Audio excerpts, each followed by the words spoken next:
श्री राधा रानी के चरणों में वंदन प्रणाम। राजा रामचंद्र जानकी में श्री हनुमंत लाल के चरणों में वंदन प्रणाम। श्री व्यास भगवान, सनकादिक, नंदीश्वर भगवान, सूत सौनकादिक, नारद आदि ऋषियों के चरणों में वंदन प्रणाम। आचार्य चरण श्री निम्बार्क भगवान के चरणों में वंदन प्रणाम। परम पूज्य दादा गुरुदेव उद्धव देवाचार्य धमन देवाचार्य नरदाजी महाराज के चरणों में वंदन प्रणाम। मेरे परम पूज्य सदगुरुदेव भगवान के चरणों में वंदन प्रणाम। चारों संप्रदायों के चारों आचार्यों के चरणों में वंदन प्रणाम। सनातन धर्म गौ माता श्री यज्ञ नारायण भगवान के चरणों में वंदन प्रणाम। स्थान देवता, कुल देवता, ग्राम देवता, पितृश्वर देवता सभी कथा में सादर आमंत्रित हैं। कथा में आवाहित पूजित देव प्रतिमंडल के चरणों में वंदन प्रणाम। मंच पर आसीन उपव्यास और ब्राह्मण देवताओं को वंदन प्रणाम। मेरे सहयोगी संगीत बंधुओं को भी वंदन प्रणाम। और आप सभी हरि वैष्णव जन जो भावमयी माताएं बहनों के रूप में यहाँ उपस्थित हो या फिर भाइयों के रूप में यहाँ उपस्थित हैं, पिता तुल्य महानुभावों के रूप में यहाँ विराजमान, आप सभी हरि भक्तों को, वैष्णवों को मेरा व्यासपीठ की ओर से नमन है, वंदन है, प्रणाम है। और विज्ञान के माध्यम से जो जहाँ है वहीं पर कथा का लाभ ले रहे आप सभी हरि भक्तों को भी वंदन प्रणाम। पर फिर भी आपके इस भाव को, श्रद्धा को प्रणाम कि आपने ये दिखाया कि भक्त थकते नहीं। हम जब आए तो हमको लेने भी आ गए और फिर हमको छोड़ने भी गए। हमने कहा इतनी दूर लंबे पैदल जा रहे हैं सब लोग, पर आप सबके भाव को प्रणाम। देखो कई बार क्या होता है, कथाएं तो हम बहुत करते हैं, रात दिन करते रहते हैं। हमारा कार्य भगवान ने ये दिया है, तो बचपन से लेके अब तक, और जब तक प्रभु शरीर दिया है, सांसें चल रही हैं, तब तक प्रभु अपनी सेवा में लगा कर रखे। यही हमेशा से मेरी प्रार्थना रही है। किंतु आप किन को याद रखते हैं? हमारे भी जीवन में बहुत सारे गांव, ग्रामीण क्षेत्र, शहर, कस्बे सब निकल जाते हैं। आप किन को याद रखते हैं? जिनमें अत्यधिक भाव, श्रद्धा और प्रेम दिखाई पड़ता है, वही कथाओं को ग्रहण कर पाते हैं, कथा उनके जीवन में लाभ दे पाती है, और वक्ताओं को भी ऐसे ही श्रोता याद रह पाते हैं। अन्यथा उनके जीवन में आए, कितने चले गए, किसको याद? कोई याद नहीं। लेकिन आपका प्रेम आरंभ में जब आपने आज अपने प्रेम का परिचय दिया, बड़े भाव के साथ हमारी माताएं, बहनें, भाई, बंधु सब आए, तो इससे देखा कि गांव वालों के अंदर अनविज्ञ नहीं है भगवत भक्ति से, संतों के भाव, भक्तों के भाव से जानते हैं। तो यहाँ शिव की महिमा कहने में बहुत आनंद आएगा, ये पक्का पता चल गया था। अब तो वो आज पता चलेगा कि आप लोगों की योग्यता किस प्रकार की है। महाराज मुझे आज आपके उससे पता चलेगा। पहले दिन वक्ता को पता चलता है कि आपके श्रोता किस प्रकार के हैं। अगर आप वास्तविकता में शिव तत्व को समझने के लिए ज्ञानी श्रोता हुए तो आप तक आएंगे। और हमको लगा हमारे जो श्रोतागण हैं वो नहीं समझ पा रहे हैं उस तत्व को, तो फिर सरलता से फिर हमको समझाना पड़ेगा। तो हम सभी प्रभु की कृपा यहाँ उपस्थित हैं। हमारी शिव कथा समिति ने इस सुंदर कथा का आयोजन किया। साथ में यज्ञ भगवान का भी सुंदर यहाँ वातावरण है, मेला का भी सुंदर वातावरण रखा है आप सबने। हम सभी को भगवान ने मनुष्य बनाया है। इस सृष्टि में 8 अरब से ज्यादा मनुष्य हैं पूरे विश्व भर में। क्या कभी मन में आता है हमें मनुष्य क्यों बनाया है? हमारे शास्त्र कहते हैं आहार, निद्रा, भयम, मैथुनम सामान्य मेतत पशुभिर नराणाम। ये 4 वस्तु यदि मनुष्य कर रहा है तो मनुष्य और पशु में अंतर नहीं है। कौन कौन से काम? आहार, भोजन, पशु को भी चाहिए। और हमसे लाख गुना पशु अच्छा है कि गैया को कभी भूसा डाल दो, भैंसे को भूसा डाल दो, बकरी को कुछ डाल दो, वो कभी मना नहीं करेगी कि एक सा भोजन हमें क्यों। कभी हड़ताल नहीं करता कोई। लेकिन मनुष्य को तो हर दिन नया भोजन चाहिए, हर दिन कुछ नया नया चाहिए, जीव को नया नया स्वाद चाहिए। अगर केवल भोजन पे ही हम हैं तो फिर पशु के समान है। तो आहार, निद्रा, निद्रा माने सोना। कई लोगों को सोते सोते पूरी जिंदगी चली जा रही है महाराज, सोने से कभी ऊबे ही नहीं। थोड़ा सा कुछ करने का होगा, बस सो जाओ, लेट जाओ, हो जाएगा काम, लेट जाओ। थोड़े थोड़े में ही महाराज थोड़ा काम किया फिर सो गए। कितने ऐसे लोग हैं जिनके पूरा जीवन केवल सोने में ही जा रहा है। भाग्य की बात है महाराज, आपको जो आड़ा होने में सोने में बड़ा लगता है, जितने भी जीव हैं भगवान ने सबको टेढ़ा बनाया है, सबको। कितने भी देख लीजिए, जितने भी जीव जंतु हैं सबको टेढ़ा बनाया, केवल मनुष्य सीधा है, लेकिन वो भी टेढ़ा होना चाहता है। और ये जितने जीव जंतु ये सब सीधा होना चाहते हैं। बैठेंगे भी हम तो कभी भी रीढ़ की हड्डी सीधी नहीं रखेंगे, ऐसी अवस्था रखेंगे। और अगर ऐसे रखे तो वो ज्यादा दिन नहीं, 50-55 में वो तीसरा पैर लगने वाला है, मतलब डंडा, उससे टेक के चलना पड़ेगा। लेकिन जो रीढ़ की हड्डी सीधी रखते हैं उनकी आध्यात्मिक ऊर्जा बढ़ती है। जीवन में कोई रोग नहीं हो सकता, भयानक से भयानक रोग भी मिट जाता है जब रीढ़ की हड्डी सीधी रखते हैं। इसलिए आप सबसे तो मेरी आशा है कि आप सभी रीढ़ की हड्डी तो सीधी रखिएगा, अभ्यास करो। मेरा 7 दिन का आपको अवसर है, शायद हो सकता है फिर से आप रीढ़ की हड्डी को सीधी रखें। हमारी इड़ा, पिंगला, सुषुम्ना नाड़ी, इन रीढ़ की हड्डी के बीच में से निकल के ऊर्जा ऊपर की ओर उठती है। किंतु अगर आप ऐसे बैठेंगे जप, ध्यान, कथा, श्रवण इत्यादि में, तो फिर वो नीचे स्तर में पड़ी रहेगी। हमारी उन्नति नहीं हो सकती, हमारा उत्थान नहीं हो सकता, हम आगे नहीं बढ़ सकते, न भक्ति में, न ज्ञान में, न सांसारिक विकास में। इसलिए कहा रीढ़ की हड्डी को हमेशा सीधा रखना चाहिए, प्रयास ये करना चाहिए। तो भगवान ने मनुष्य को एकदम सीधा बनाया, किंतु बार बार उसे केवल और केवल सोने में ही आनंद आता है। ठीक है, जीवन में आवश्यक है, जब थकान लगे तो रात्रि का समय सोने के लिए ही है, किंतु वो महाराज अत्यधिक बुरा जीवन हो जाता है जब आप केवल सोने में ही लगे रहते हैं। इतना आलस्य है, इतना तामसिक गुण है। तो कहा आहार केवल खाने में, निद्रा, भय, भय माने जीने की इच्छा सभी के हृदय के अंदर है, चाहे मनुष्य है। लड़ झगड़ करके हम भले किसी को कह दें, परिवार वालों को, कि ये जीवन से तो हम मर जाना अच्छा लगता है, हमें प्रतिदिन की लड़ाई झगड़े पसंद नहीं है। घर वालों को भले ही आप आपस में कह दो कि भगवान हमें उठा ले, हम तो बड़े आफत में आ गए, ऐसे परेशान हो गए इस संसार में आके परिवार के साथ रहकर, किंतु सच में यमराज आ जाए तो कोई जाना नहीं चाहता। चाहेगा जाना? या कितने लोग जाना चाहते? नहीं जाना चाहते ना। संसार है ही इतना प्यारा, कौन जाना चाहेगा? सबको जीने की ललक है, और ये जीने की ललक केवल आपको ही नहीं है, मनुष्यों को नहीं है, पशुओं को भी है। एक सांप को भी आप पकड़ने दौड़ोगे तो वो भी फुफकार मारेगा, प्रयास करेगा अपने को बचाने का। सबके अंदर जीने की इच्छा है। और दूसरा, भविष्य का भय, कहीं कुछ हो ना जाए, मेरे अनुसार जीवन चले, ऐसा जीवन जो मैंने सोचा वैसा ही चले, कहीं जो ये चल रहा है ये कहीं खत्म ना हो जाए, प्रिय का किसी का विछो ना हो जाए, कोई हम जिसे प्रेम करते हैं वो दूर ना हो जाए। स्वजनों, हम हमेशा यही भय में डूबे रहते हैं, और ये पशु भी उसी भय में है।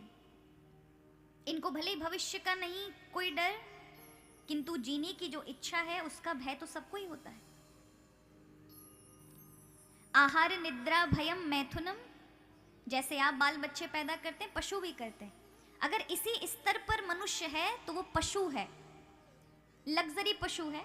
वो 4 पैरों से है, ये 2 पैर वाला लग्जरी पशु है, कि वो कपड़े नहीं पहनते पर ये कपड़ा पहनता है, पर है पशु, क्योंकि इन चारों से भी ऊपर नहीं उठे। पशु के अंदर और मनुष्य के अंदर क्या चीजें हैं जो मनुष्य को अलग बनाती हैं? पशु कभी दूसरे का विचार नहीं सोच सकता, लेकिन मनुष्य सोचेगा। पशु को, एक बैल को अगर हरी हरी घास मिल रही है खाने के लिए, तो वो नहीं सोचेगा कि घर में गैया है तो मुंह में कुछ लेके जाऊं जो घर में गाय को खिला सके। वो सिर्फ खाएगा, अपना पेट भरेगा, दूसरे की चिंता उसे नहीं है, किंतु मनुष्य को होगी। मैंने खा लिया, मेरे घर वालों ने खाया कि नहीं खाया, उनके लिए रात दिन मेहनत करना, प्रयास करना, उनको स्थिर वाली जिंदगी दे सके। और ये प्रत्येक मनुष्य ही है जो दूसरे का विचार करेगा। चाहे वो किसान हो, अगर वो बोएगा तो सिर्फ अपने लिए नहीं बोएगा, प्रत्येक मानव जाति के लिए बोएगा।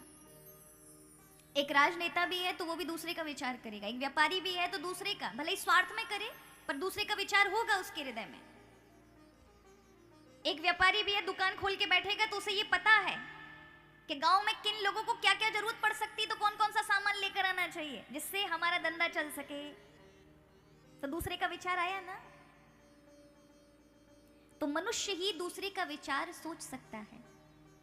जब तक स्वार्थ में सोचे पर दूसरे का विचार है, तब तक मनुष्य है। जिस दिन ये ऊर्जा उठ जाए, हम अगली कक्षा में जैसे पहली कक्षा से पास होकर दूसरी कक्षा में पहुंच जाते हैं, उसी तरह से जब हम मनुष्य की कक्षा से निकल करके ऊपर उठ करके अगली कक्षा में पहुंच जाते हैं, वो कब पहुंचते हैं? जब हमें ये एहसास होता है कि जो परमात्मा सबको चला रहा है वही मुझे भी चला रहा है, सामने वाले को चला रहा है, उसमें मेरे में अंतर नहीं है। इसलिए यदि मैं किसी के लिए भलाई के विषय में सोचूं भी तो वो मेरा ही भला है, क्योंकि एक ही शक्ति कार्य कर रही है। ये जो पूरे संसार में हवा है, इसको आपने जैसे ही ग्रहण किया, गहरी सांस लेके, इतनी छोटी सी हवा यहां पर गई जिसको आप मानते हैं ये मैं हूं, लेकिन जैसे ही बाहर गई तब उसे पकड़ोगे, कहां गई आपकी सांसें? सब मिल गई विराट में। और वही सांसें प्रत्येक व्यक्ति ले रहा है और सबने अपनी अलग अलग पहचान बना रखी है, लेकिन जैसे ही वो निकल के बाहर जाती है तो विराट में मिल जाती है। उसी तरह से उसी विराट परमात्मा के सभी अंश हैं। जब उस कक्षा तक पहुंच जाते हैं तब वहां हम देव कहलाते हैं। यही मनुष्य देवता के रूप में हो जाते हैं। और जब बिना हेतु के, बिना किसी स्वार्थ के कार्य करते रहते हैं, बिना इच्छा नहीं करते कि सामने वाला हमारा ये कार्य कर दे, क्योंकि मनुष्य तो इच्छा करेगा सामने वाला मेरे लिए ये काम में आगे आएगा, बुरे वक्त में साथ देगा, चलो इसकी मदद कर दें। हमें दुख क्यों होता है? इसीलिए होता है ना। भतीजे की मदद की इसलिए क्योंकि बड़ा होकर के हमारी सहायता करेगा, नहीं की तो फिर रोते हैं, हमने तो पाला पोसा, इतना बड़ा किया, उसने हमारी बात को नहीं माना। किसी के ब्याह में, अपने रिश्तेदार के ब्याह में अगर खर्च कर दिया थोड़ा बहुत, तो फिर हम चाहते हैं कि हमारे बेटों के, बच्चों के ब्याह में कोई खर्च करे, नहीं करते तो फिर दुख होता है। ये गलती करते हैं। पुण्य का कार्य किया, लेकिन पुण्य के बदले में पुण्य भी नहीं आएगा, पाप आएगा। इसलिए सबसे अच्छा है, भगवान आपको जो प्रदान करते जा रहे हैं और आपकी इच्छा होती है कि इसकी मदद करनी, आप करिए। वहां से इच्छा मत रखिए कि कभी आपके सामने कभी ऐसा बुरा वक्त आए कि आपको किसी की आवश्यकता। ये बुरा वक्त मांगते क्यों चाहिए बुरा समय? क्यों नहीं कहते कि हमें वो समय चाहिए कि हम देते रहें? और दोगे, इच्छा नहीं रखोगे तो बदले में महान पुण्य प्राप्त होगा। कभी ऐसी समस्या नहीं आ सकती। लेकिन वहां इच्छा जागृत कर दोगे ना कि अभी हम कर देते हैं, बाकी समय में ये हमारे काम आएगा, नहीं। वक्त है, समय है। इस आशा से कभी मत बैठिएगा कि कोई उसी समय आपकी मदद करेगा, नहीं। व्यक्ति है, संसार परिवर्तनशील है, यहां कोई भी एक सा नहीं रह सकता। इसीलिए इसका संस्कृति इति संसारः, जो एक सा नहीं रहेगा उसी का नाम संसार है।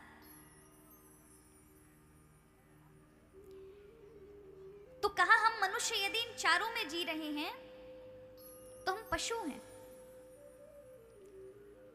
लेकिन जब यही पुण्यात्मा बिना किसी स्वार्थ के दूसरों की मदद करता है तो ये देव हो जाता है। पुण्य इकट्ठे होते जाते हैं और एक समय आता है अंदर बैठे हुए शिव की ऊर्जा की अनुभूति होती है और व्यक्ति स्वतः ही भीतर ही महादेव को प्रकट कर लेता है। हम सभी के अंदर महादेव हैं। हम पूरी दुनिया से मिलते हैं। अच्छा, यहाँ जितने बैठे हैं सबके कम से कम लगभग 20, 25, 50 रिश्तेदार तो होंगे। अरे मित्र होंगे, अड़ोसी पड़ोसी होंगे, इतना तो होगा ना मैया। सबको जानते हैं गांव में, ये फलाना व्यक्ति, ये इसके यहाँ ये हो रहा है, उसके यहाँ। पर ये बताइए आप अपने आप को कितना जानते हैं? आपसे कितना मिले, आप अपने आप को कितना जानते कि आप कौन है, उससे कोई लेना देना नहीं है महाराज। अपने का ही परिचय नहीं है, पूरी दुनिया का परिचय प्राप्त है। ये व्यक्ति है, इसका ये नाम है, ये कार्य करता है, ये वो है, लेकिन आप कौन है इसका परिचय नहीं है। शिव महापुराण इसी का परिचय देती है कि आप अपने आप को जानिए, आप कौन हैं, आपको दिखाती है। जैसे हम दर्पण में शीशे में खड़े हो जाते हैं और कोई व्यक्ति इससे बड़े हमारा लक्ष्य बना ले, वहां पर भी पहुंच जाए, फिर भी उनको शांति नहीं मिल सकती। क्यों? अपने आप से जुड़ना भूल गए। तो बाहर को तो सजा रहे हैं, किंतु जिसके सजाने से खुद को आनंद मिलेगा उससे दूर है। शिव महापुराण उसी को सजाने की बात करता है, यानी अपने आप को, आप ही में ही आनंद है। और ये आनंद जागृत कर लिया तो हर चीज में आनंद मिलेगा। फिर बड़ी से बड़ी वस्तु भी आनंद देगी और छोटी से छोटी वस्तु भी आनंद देगी। हम सोचते हैं इन लक्ष्यों में ये बड़ा आदमी बन जाए, ये मिल जाए, वो मिल जाए, उसमें बहुत आनंद है, उसमें बहुत आनंद है। हाँ है महाराज, शरीर से आपको आनंद मिलेगा, लेकिन वही आनंद आपको खाएगा, कमी महसूस कराएगा। इसलिए कहा अपने आप से जुड़ने का अवसर ये शिव महापुराण देती है। नैमिषारण्य की भूमि पर 88,000 ऋषि बैठे हैं और 20 वर्षीय सूतजी महाराज का आगमन हुआ है। ये सूतजी महाराज हमारे यहाँ पर 18 पुराणों को कहने वाले हैं ऋषियों के समक्ष। ऋषि जब जब इनसे मिलते हैं तब तब चर्चाएं होती हैं। कभी भी कोई ज्ञानी आए, कोई प्रबुद्ध आए, कोई संत महात्मा आए, तो हमें जो पता है उसी को ज्ञान नहीं समझना चाहिए। बहुत कुछ है संसार में पाने योग्य, तो अपने ज्ञान को हमेशा अपडेट करते रहना चाहिए। जैसे आप लोगों के पास आजकल, हमारे भाई लोगों के पास, आपको सबको पता होगा, फोन है ना, फोन को अपडेट करते हो हर 6 महीने में, 2 महीने में, 4 महीने में, तो फिर अच्छे से चलता है। और अपडेट नहीं किया तो रुक जाएगा, स्लो हो जाएगा। उसी तरह से मनुष्य को भी अपडेट करना पड़ता है, जगाना पड़ता है। तो यहां ये सभी ऋषि जब जब मिलते हैं तब तक मनुष्यों के हित की चर्चा करते हैं, मानव मात्र के कल्याण की बात करते हैं। उन्हीं मानव मात्र के कल्याण का संकलन ही पुराण है। और आज 18 पुराणों में से हम जिस पुराण की ओर जा रहे हैं उसका नाम है शिव महापुराण। तो यहां वर्णन किया है, ऋषि कहते हैं, हे सूत महाप्राज्ञा सर्व सिद्धांत निष्पन्न प्रभु, आख्याही में कथा सारम मम कर्ण रसायनम। हे सूत, हमें क्या बताओ? सर्व सिद्धांत का निचोड़ बताइए। यानी किसी के पास इतना समय नहीं है कि 18 पुराण पढ़े, श्रीमद् भागवत पढ़े, रामायण पढ़े, 4 वेद पढ़े, 108 उपनिषद पढ़े। इतना समय भी नहीं है, जीवन बहुत कम है, इच्छाएं बहुत हैं, उसमें पढ़े कैसे? और सबसे बड़ी महाराज हमारी हिंदू धर्म की दुर्भाग्य कह लीजिए, पूरे विश्व भर में कहने को अलग अलग धर्मों की अलग अलग किताबें हैं, मानते हैं आप? ईसाइयों की महाराज बाइबल है, इस्लाम है तो उनकी कुरान है। हमारा हिंदुओं की कौन सी किताबें हैं? किताबें नहीं, हमारे पूरी लाइब्रेरी है, पुस्तकालय है। किंतु एक किताब जो मुख्य है, जिसको प्रत्येक को पढ़ना चाहिए, ये 3 ग्रंथ तो प्रत्येक हम सबके घर में होने चाहिए। पहला श्रीमद् भगवत गीता, दूसरा रामायण रामचरितमानस, तीसरा श्रीमद् भागवत कथा।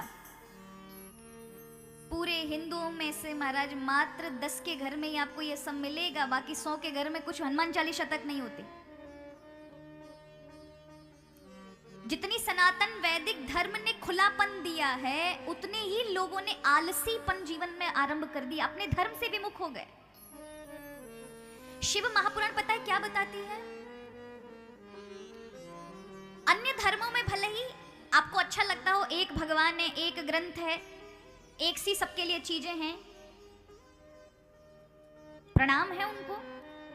किंतु हमारे सनातन धर्म में जो आपको विविधता दिखाई पड़ती है, अलग अलग संप्रदाय हैं, अलग अलग प्रकार के भगवान हैं, अलग अलग पुराण हैं,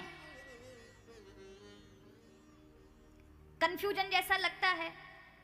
उसका कारण जानते हो? हमारे यहाँ मर्यादा नहीं है, किसी को विवश नहीं किया जाता कि यही है सब सत्य, इसके अलावा कोई सत्य है नहीं, इसी को मानना पड़ेगा, यही सत्य है, इसमें कोई शंका नहीं करेगा, कोई प्रश्न नहीं उठाएगा, जो है मान के चलो।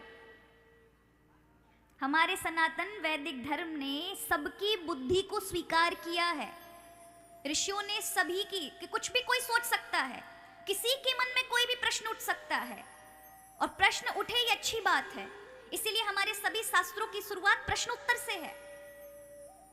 किसी को दबाया नहीं जाता कि तुम्हें केवल एक ही चीज को सोच के रखना है, यही सत्य है, नहीं। तुम्हारी बुद्धि में कोई चीज आया है, सम्माननीय है, उस पर चर्चा होगी। इसीलिए अलग अलग बुद्धि के को स्वीकार किया, मर्यादा नहीं बांधी, लिमिटेशन नहीं रखी कि इतना सही है, विस्तार दिया हमारे सनातन धर्म ने। इसीलिए अलग अलग भगवान के स्वरूप, अलग अलग संप्रदाय, अलग अलग ग्रंथ आपको दिखाई पड़ते हैं। कितनी अच्छी बात है ना, कि सबके मन में कोई ना कोई प्रश्न उठे, सबके मन में कोई ना कोई जिज्ञासा उठनी चाहिए। आंख बंद करके भेड़ चाल से ना चले लोग। लेकिन इसी सनातन धर्म की इतनी विविधता को हमारे धर्म के लोग, कहने को हिंदू है लेकिन समझ नहीं पाते अपने ही सनातन धर्म को।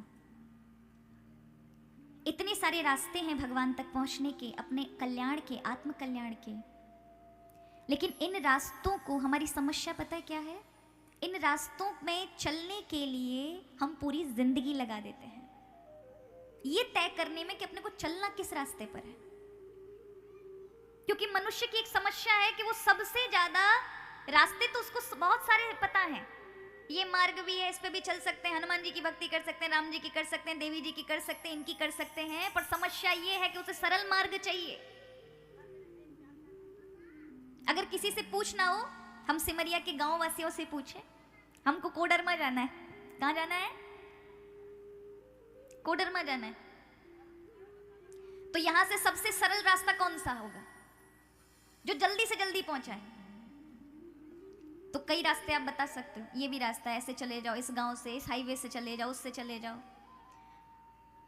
तो हम क्या कहेंगे? 10 रास्तों का पता करने के बाद भी यही कहेंगे, सबसे जल्दी जिससे पहुंच पाए वो रास्ता बताओ। आज तक कोई देखा है जो ये कहता हुआ कहे कि सबसे लंबा रास्ता बताओ, जो सबसे कठिन हो, बहुत लंबा हो, हम पहुंचना चाहे जल्दी फिर भी ना पहुंचे हैं, ऐसा रास्ता बताओ? कोई नहीं मिलेगा, सब कहेंगे सरल बताओ। और सरल के चक्कर में ठगों के कारण फंस जाते हैं हम, यही सबसे बड़ी कमी है। उस सरल रास्ते के लिए हमें चाहिए हर चीज में सरल, उसे खोज करने में हमारे जीवन बहुत कम है, जीवन की मर्यादा है। आपको जीवन 1000 साल का नहीं मिला है, 80 वर्ष का है। 80 वर्ष में छाटा छूटी में ही उस समय जाकर के पता चलता है कि इस रास्ते पे अब चलना चाहिए, और हालत हमारी ऐसी होती है, अंगम गलितम, अंग गलने लग जाते हैं, बैठा नहीं जाता, गले में कफ अटकता है, खांसते रहते हैं। अब सोचे तीर्थ यात्राओं में चलने, परिक्रमा कर लें, कुछ कर लें, तो अब चल नहीं पाते। वृद्धावस्था का इस प्रकार की समय आ जाती है कि आप जीवन में अब चलना चाहो तो भी उस भक्ति का, उस मार्ग का आपके जीवन में लाभ नहीं मिल सकता, उपयोग नहीं हो सकता। इसलिए आज देखो, युवा हैं, मेरी हम उम्र के होंगे, मुझसे बड़े होंगे, मुझसे छोटे होंगे। आज के युवा को यदि पूर्व की पीढ़ी से बराबरी करे ना, तो आज के युवा बहुत होशियार है, बहुत इंटेलिजेंट है, बुद्धिमान है। आज के छोटे से बालक को अगर आप फोन देना तो वो 2 घंटे में पूरे फोन का सब तामझाम सीख लेगा, और वही एक बूढ़े बाबा को दें तो उन्हें कम से कम कितना टाइम लगेगा? 15 दिन लगेगा बटन को समझने में। तो आप समझ सकते हैं कि कितनी बुद्धि है, इसको आप मना नहीं कर सकते। लेकिन सबसे बड़ी कमी है, इसको भी मानना पड़ेगा, जितने ज्यादा होशियार हैं उतने ही ज्यादा कंफ्यूज में हैं, शंका में हैं। जितनी ज्यादा बुद्धि उतनी ज्यादा शंका। और उसका कारण पता है क्या है? सभी युवाओं के लिए नहीं कहूंगी, लेकिन अधिकतर युवाओं के लिए, कि वो मानने को तैयार नहीं कि उनकी बुद्धि सीमित है। हम सभी की बुद्धि की एक सीमा है, लिमिट है। जो चीज अगर आपको नहीं समझ आती, इसका मतलब ये नहीं कि वो नहीं है, है। पर हमें ऐसा लगता है जो हमें समझ आएगा हमारी बुद्धि को, वही चीज है। जो हमारी बुद्धि में नहीं बैठेगा हम नहीं मानेंगे। ये उद्दंडता बढ़ गई है आज के युवाओं में। श्रद्धा अगर होती है, अभी हमें समझ नहीं आ रहा, लेकिन हमारे बड़े कहते हैं तो अवश्य ये चीज होगी। उसको श्रद्धा के साथ ग्रहण करना तो वो चीज समझ आती है। पर कई बार मेरे हम उम्र जितने भी युवा भाई बहन हैं, उनको लगता है कि माता पिता बड़े लोग कुछ कहते हैं तो इनका जमाना थोड़ी ना, ये तो बूढ़े हो गए। पिताजी से कहते पिताजी तुम्हारा जमाना गया, माँ से कहते तुम्हें समझ नहीं आती ये बात, और दादा दादी की तो बात बिल्कुल नहीं समझ आती होगी।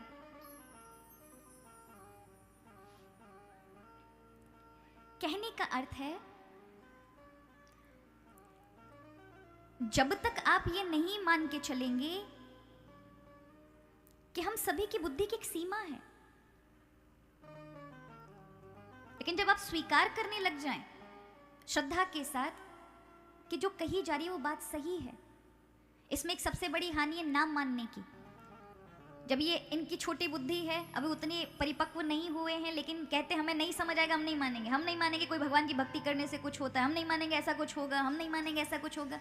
समय आएगा जब परिपक्व होंगे, मानेंगे, लेकिन जब मानेंगे तब तक आधी उम्र खपा देंगे, तब अकल आएगी, और तब तक एक समय बहुत लंबा गुजर चुका होगा। ये नुकसान है हमारे धर्म के अंदर। कहने का अर्थ है, आज के युवाओं को श्रद्धावान होना पड़ेगा। कुछ चीजें समझने के लिए श्रद्धा रखनी पड़ेगी, भाव रखना पड़ेगा, विश्वास रखना पड़ेगा। अभी समझ में नहीं आता, कोई बात नहीं, हम देखें, हमारे बड़ों की बातों पे विश्वास करें, शास्त्रों की बातों पे विश्वास करें और अनुभव करें, फिर धीरे धीरे समझ आने लगता है। यही चीजें भगवान, क्योंकि ये शिव महापुराण साक्षात भगवान शिव की ही वाणी है, भगवान शिव ने ही कहा है, इसलिए हम सभी मनुष्यों की भावना को शिव महापुराण जानता है कि सबको सरल रास्ता चाहिए। सरल रास्ते के चक्कर में लोग गलत राह पर फंस जाते हैं, एक लंबा समय बिता देते हैं। इसलिए शिव महापुराण आपको सरल रास्ते के माध्यम से सटीक मार्ग प्रदान करता है, क्योंकि हम सभी के मन को भगवान शिव जानते हैं। इसलिए शिव महापुराण की विशेष महिमा है। ये जो आपके समक्ष ग्रंथ रखा है ना महाराज, इसको सामान्य नहीं समझना। इसे ऐसा मत समझना कि कोई पुस्तक है। एतच्च शिव पुराणम ही परमम शास्त्रमुत्तमम। ये जो शिव महापुराण समक्ष रखा है, ये कोई पुस्तक नहीं है, साक्षात शिव है। जब आप दर्शन करेंगे तो ऐसा समझे कि साक्षात शिव ही विराजमान है। भगवान शिव ने ही पार्वती को जो उपदेशित किया, और वहां बैठे हुए नंदी ने जो सुना, और नंदी ने आगे चलकर सनकादिक ऋषियों को कहा, सनकादिक ऋषियों ने आगे चलकर व्यास भगवान को कहा। उन्होंने जिस पुराण को लिखा, 1 करोड़ श्लोक थे, उसको 24,000 श्लोक में ही व्यास भगवान लिख पाए। उसी को हम शिव महापुराण कहते हैं। ये साक्षात शिव की वाणी है। तो जब हम सुनते हैं तो ऐसे समझिए आप कानों के माध्यम से शिव आपके भीतर जा रहे हैं। कौन सुनता है इसको? बोले कलयुग का ऐसा प्रभाव है, कलयुग के कारण जीवन में कष्ट आता है, कलयुग के कारण जीवन में दुख आता है। ये जो युग है ना, इसको कहते हैं कलयुग। क्या कहते हैं? अच्छा, इसकी पहचान कैसे है कि आप कलयुग में जी रहे हैं? जो अत्यधिक कलह कराए, जिस युग में बहुत अत्यधिक लड़ाई झगड़े परिवार में हो, किसी की भी वाणी में बैठ के कुछ भी बुलवा दे, किसी के भी मन में बैठ के कुछ भी बुलवा दे। अच्छा, अभी कुछ सब बातें चल रही हो, अचानक किसी के मुंह से ऐसी बात निकले कि घर में सब माहौल ऐसा बन जाए, कलह का बन जाए, क्रोध का बन जाए, झगड़े का बन जाए, तो वो कलयुग। तो कहा जन्मांतरे भवेत पुण्यम महद्यस्त सुधीमतः। अनंत जन्मों के पुण्य जब इकट्ठे होते हैं तब जाकर के शिव महापुराण सुनने का अवसर प्राप्त होता है। देखो, शिव महापुराण कथा से पुण्य मिलता है, ये तो सच है, लेकिन ये शिव महापुराण की कथा मिलती भी पुण्यों से है। एक जन्म का नहीं, अनंत अनंत जन्मों के पुण्य एकत्र होते हैं तब जाके शिव महापुराण मिलती है। इसलिए कहा क्या मिलेगा? पठनात् श्रवणादश्य भक्ति। श्रवण करने से, पढ़ने से भगवान की भक्ति तो प्राप्त होती है, लेकिन शिव की कृपा तुरंत होती है, शिव प्राप्त होते हैं तुरंत। इसलिए शब्द आया सद्या शिव पदम प्राप्ति ही। कलयुग में ऐसा कोई ग्रंथ नहीं है जिससे तुरंत परिणाम प्राप्त हो। शिव महापुराण ऐसा ग्रंथ है, जब आप सुनते हैं तो साक्षात शिव की कृपा तुरंत होती है, सद्य, तुरंत। इसलिए ये जो कथाएं हैं ना, ये रसायन है। क्या है? कितने लोगों को पता है दवाई और रसायन में क्या अंतर होता है? रसायन पता है किसी को? नहीं पता? दवाई तब खाते हैं जब बीमार पड़ जाते हैं, तब ठीक होने के लिए दवाई खाते हैं। और रसायन किसे कहते हैं? बीमार ना पड़े उससे पहले की व्यवस्था। पुराने जमाने के जितने लोग थे रसायन लेते थे। कितने लोग हैं जो च्यवनप्राश लेते हैं? लेते हैं कि नहीं लेते? हाथ ऊंचा करके बताओ। बाबूजी लेते हैं? और आप लेते हैं? और मैयाओं में, बहनों में कोई नहीं? अरे सब मॉडर्न बन गए, अब कहाँ महाराज इन्हें जरूरत है। पर सच्ची बात बताऊं, जो रसायन सुबह सुबह लेता है, नहा धो करके एक चम्मच च्यवनप्राश खाली पेट लेंगे तो वो भयानक से भयानक बीमारियों से दूर रहते हैं। उसके बाद कुछ ना कुछ फल का आहार लेना चाहिए, थोड़े बहुत फल लेने चाहिए, उसके बाद कोई खाना लेना चाहिए, ठोस पदार्थ जाना चाहिए। अन्यथा यही ठोस पदार्थ अगर आपने सीधे खाया तो बहुत सारे रोग आगे चल करके बना देगा। तो कहा अगर स्वस्थ रखना है शरीर को तो सबसे पहले रसायन लेना चालू कर दो। और यदि जीवन में भगवान की ओर बढ़ना है तो भगवान की ओर भी रसायन लेना पड़ेगा। कौन सा रसायन? भगवान की कथाओं का रसायन। यदि आप प्रभु की ओर बढ़ना चाहते हैं, भक्ति ज्ञान की ओर बढ़ना चाहते हैं, भगवत प्राप्ति की ओर बढ़ना चाहते हैं, तो ये रसायन है रामायण, शिव महापुराण, श्रीमद् भगवत कथा। इनके बिना आपकी भक्ति आगे नहीं हो सकती। और याद रखिए महाराज, बुद्धिमान वही है जो ज्ञान अर्जित करे, शास्त्रों को सुने, उससे उसका उत्थान होता है, उसकी बुद्धि आगे की ओर बढ़ती है, मन आगे की ओर बढ़ता है। और जो मूर्ख होता है वो क्या करता है? बोले मूर्ख लोग होते हैं वो अपना समय किस में बर्बाद करते हैं? व्यसन में करेंगे, नशे में, कलह में करेंगे, नई नई कलह में, या फिर सोने में। इन तीनों में ही सारा समय जाएगा। और बुद्धिमान का शास्त्र चर्चा में, बाकी अच्छी चर्चाओं में, साहित्यों में, अच्छी अच्छी बातों में ग्रहण करने के लिए वो बुद्धिमान है। और मूर्ख लोग तर्क वितर्क करते रहेंगे। कहीं अच्छी चीज में आप ले जाओ कि भैया यहाँ कथा हो रही है चलो, तो कई ऐसे होते हैं हम तो कथा नहीं सुनते। कई ऐसे होंगे जो कहेंगे हम तो पापी थोड़ी ना जो हम कथा सुने। कथा में तो लोग पुण्य लेने जाते हैं, पाप का नाश करने जाते हैं। हम कोई पाप किए हैं जो हम कथा में जाएंगे? अब अभी कुंभ के लिए भी तो लोग बोल रहे थे हम कोई पापी हैं जो कुंभ में जाएंगे, कुंभ में तो पापी लोग जा रहे हैं। अब उनको ये बताइए, तुम इतने ही बड़े धर्मात्मा हो कि तुमने अपने जीवन में कभी पाप नहीं किया, तो तुम जैसे महापुरुषों को तो सबसे पहले जाना चाहिए। तुम्हारे दर्शन करके लोग कृतार्थ हो जाएंगे। सबसे बड़े महापापी तो यही लोग होते हैं जिनको तर्क करना होता है। शास्त्र कहते हैं जो भगवत कथा की ओर, तीर्थों की ओर ना जाए उसके जन्मांतरों में अत्यधिक पाप हैं, इसलिए भगवत कथा, भगवत भक्ति में उसका मन नहीं लगेगा, वहां तक पहुंचेगा ही नहीं, तर्क कुतर्क करेगा। भगवान की कथा तक कौन पहुंचता है? भक्त होगा, ज्ञानी होगा, जीवन में कुछ करने की चाह होगी, वही पहुंचेंगे। कुतर्की नहीं पहुंच पाएंगे, उनके अपराध, उनके पाप उनको पहुंचने नहीं देंगे वहां तक। तो बड़ी महिमा कही गई महाराज। आइए बड़े भाव के साथ महादेव की। देखो महादेव बड़े कृपालु हैं, बड़े कृपालु हैं। कैसे कृपालु हैं? एक बार कुछ लोग एक मुर्दे को लेके जा रहे थे, सत्य राम नाम, और घर में कोई बोल दे तो तुरंत चुप कर देंगे। चुप हो जाओ, क्या अशुभ अशुभ बोल रहे हो, बताओ क्या अशुभ है इसमें? राम भगवान का नाम ही सत्य है, तो लोग कहेंगे नहीं नहीं शुभ शुभ बोलो, ये मत बोलो, बाकी सब कुछ बोलो। और जब मरा हुआ व्यक्ति होता है, जब ना तो नाम जपने लायक रहा ना कुछ रहा, तब जाकर के खूब नगाड़े के साथ खूब बोलते हैं, एक एक व्यक्ति बोलता जाएगा राम नाम सत्य है, राम नाम सत्य है।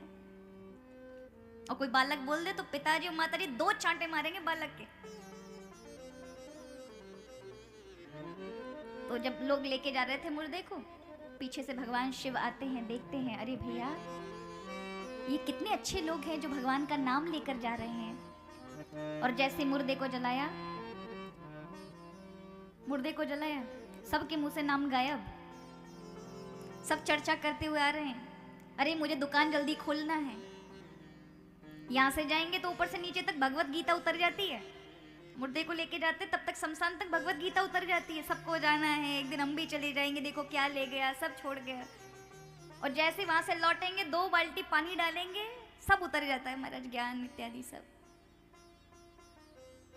कैसा संसार है देखिए। तो जब भगवान शिव कहते हैं कि जैसे मुर्दे को जलाया, इन सब के मुख से तो नाम ही चला गया प्रभु का। उन्होंने कहा कि भैया अब क्यों नाम नहीं ले रहे?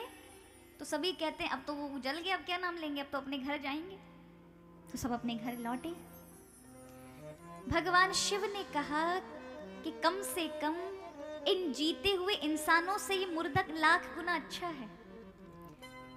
इन जीते जागतों में मरते मरते मेरा नाम रटवा गया, बुलवा गया, इसलिए मैं तो इस मुर्दे के समक्ष इसी शमशान में रहूंगा। तब से भगवान शिव मुर्दों से इतना प्रेम करने लगे, वहीं शमशान में अपना डेरा लगा लिया। जरा विचार करो, एक मुर्दा लगभग 50 आदमियों को ले जाता है शमशान तक। कितने लोगों को लेके जाता है?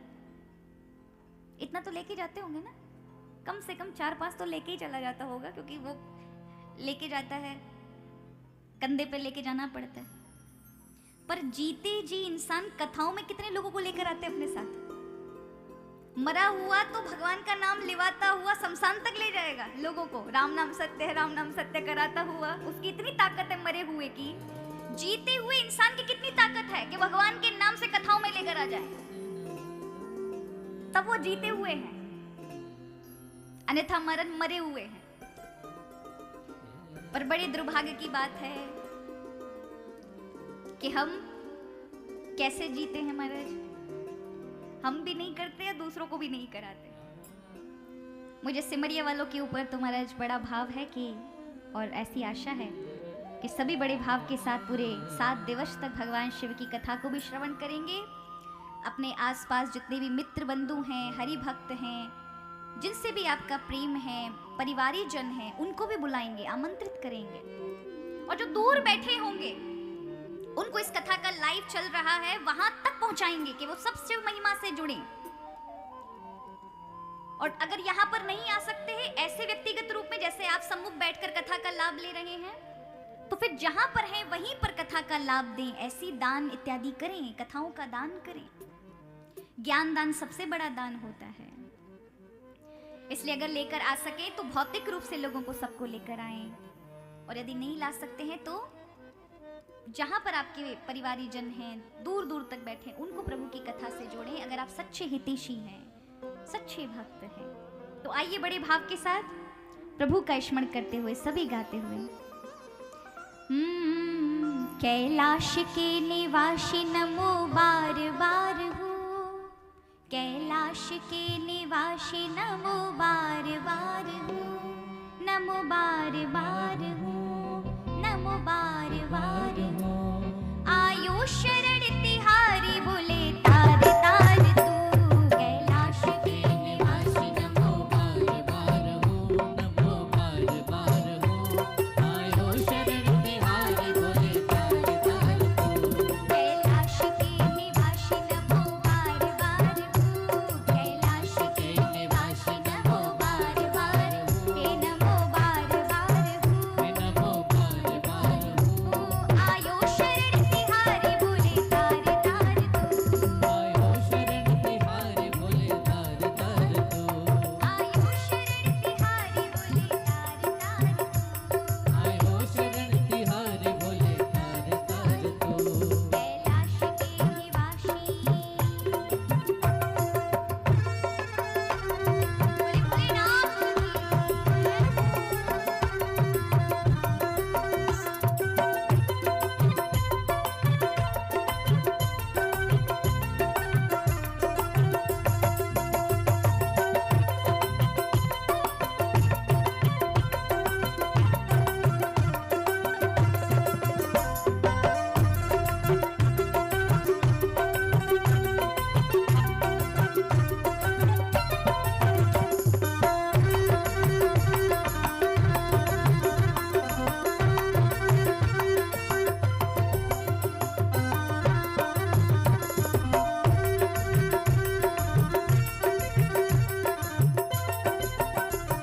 बखान क्या करूं मेरा खो के ढेर का, क्या करूं मेरा खो के ढेर का।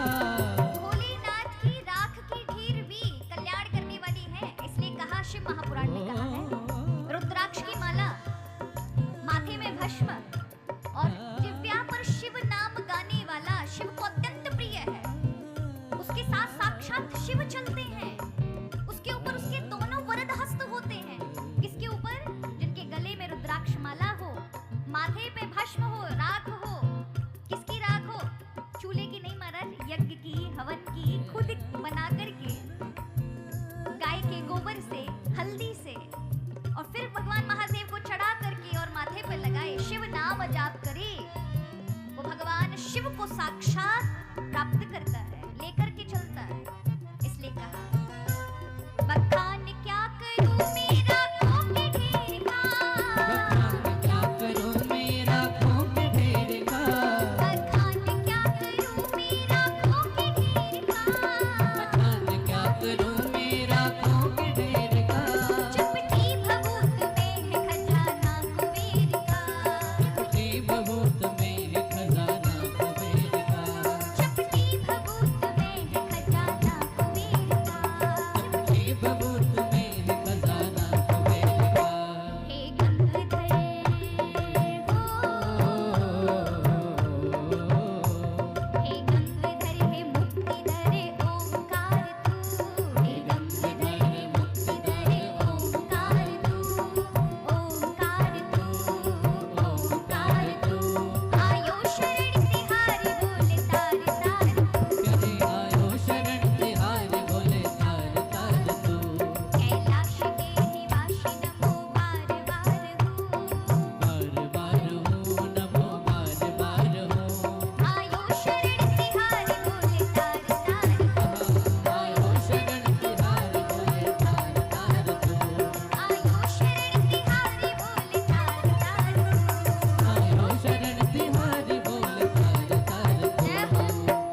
खोला है।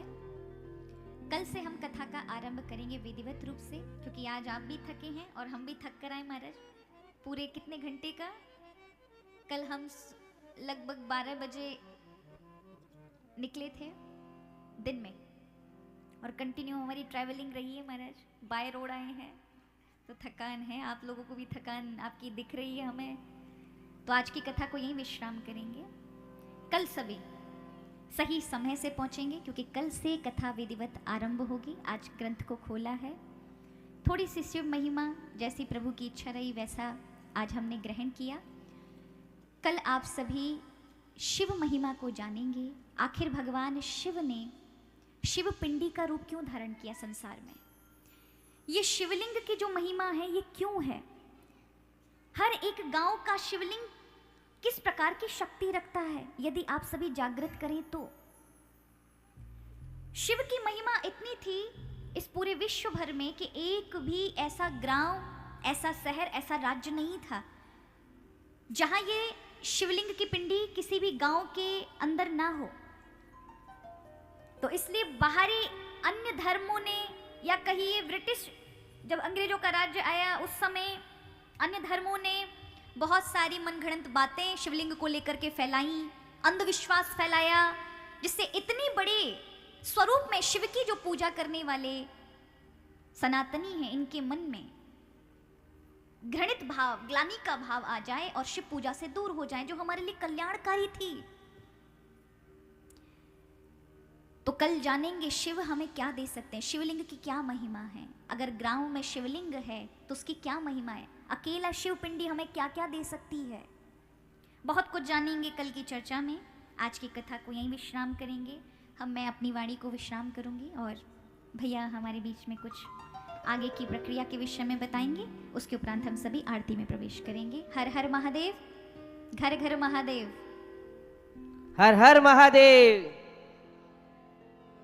अब लगा कि हम सब कथा श्रवण कर रहे हैं।